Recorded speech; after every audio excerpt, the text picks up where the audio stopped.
So tell me a little bit more about like the origins of the GAPS diet, because it started with children, and I find it fascinating that it started from this, doctor's personal experience, and just what you see in your practice. What kind of kids come to you, and what do you observe, and what do you see as far as the results once they do make that switch to lifestyle based on gut health? So the origin of the GAPS diet was Dr. Natasha Campbell McBride was born and raised in Russia. She's a Russian-trained neurologist, which means she grew up on real food. She knew what real food was. She's got to be in her 70s now. And so she emigrated to Great Britain and gave birth to a little boy. And at the age of 2, he was diagnosed with autism. So here's a neurologist that spends all day long in the psych ward, realizing that her child has now been given a disease name that pretty much is a life sentence.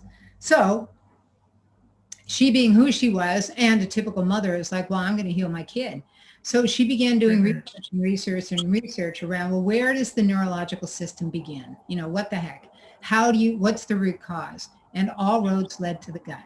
So she thought, well, heck, maybe if I heal my kid's gut, I'll heal my kid's condition. And she did, and it did. And the autism did reverse. And her son went on to graduate from college and is living a normal life. So with that then came a ton of parents with kids with the same issue. And without question, if you can catch a child under the age of 5, you very often can reverse autism. And it's a focus. It's a real focus. But my feeling is, let's see, a few years of spending a lot of money focusing on my child, really focusing on food, and then enabling them to have the rest of their life pretty normal. What a gift. And wow, that's Right. it. So, and children have been my passion. I started out, focusing on special needs preschoolers. And there's just no question in my mind as I work with these children and I see the family history, it's very clear there's a their physiology, their neurological system is their weak spot, period.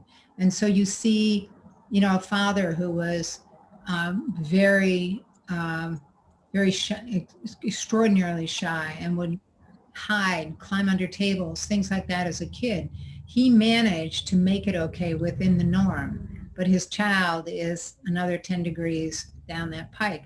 So you can see it. You can absolutely see it. The grandparents are a little nervous. The parents are a lot more nervous, and you got a kid that's neurologically disabled.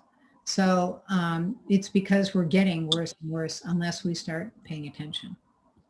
Wow. Okay. Yeah, I hadn't even thought about that, but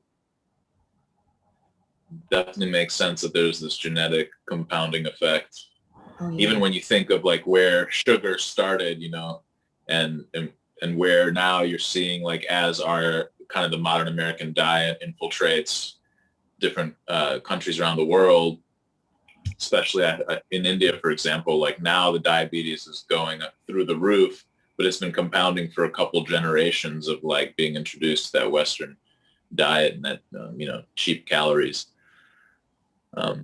Yeah, you're seeing the same thing in China. Everywhere. Yeah. Yeah, it's crazy. And I mean, I learned in graduate school, you take a rat and create zinc deficiency, you get them pregnant, it takes 3 generations to get back to, you'd think if you just fed the mother rat a whole bunch of zinc, then, her offspring would be fine. It takes 3 generations to get back to where the grandmother was. Wow, yeah. So the sins of our fathers are there.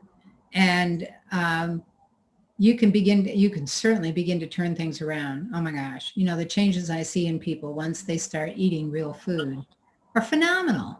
And children just become so much easier. And again, people of my generation, your father's generation, children were relatively easy to raise, and there just weren't very many hyper kids. That is not the case now. Parents assume the kids have chronic ear infections, chronically ill, can't sleep, have skin issues, asthma, eczema. A third of the class has asthma. A third of the class has ADD. Teachers easily will say 50% of their class are compromised. Right. So, and they think, I mean, most people at this point they'll say, oh, it's all sugar, and that's a big component of it. But it's also all these other factors that you mentioned, because even infants have some of these issues. So really, if you're suffering from it, and there's a pretty decent chance that if you're going through any of those symptoms, behavioral symptoms, that, the child, probably the whole family needs a gut reboot more than likely, but it's specifically, this child that's suffering. No, you're absolutely right. The whole family does. And what I see over and over again is the parents are like, holy cow.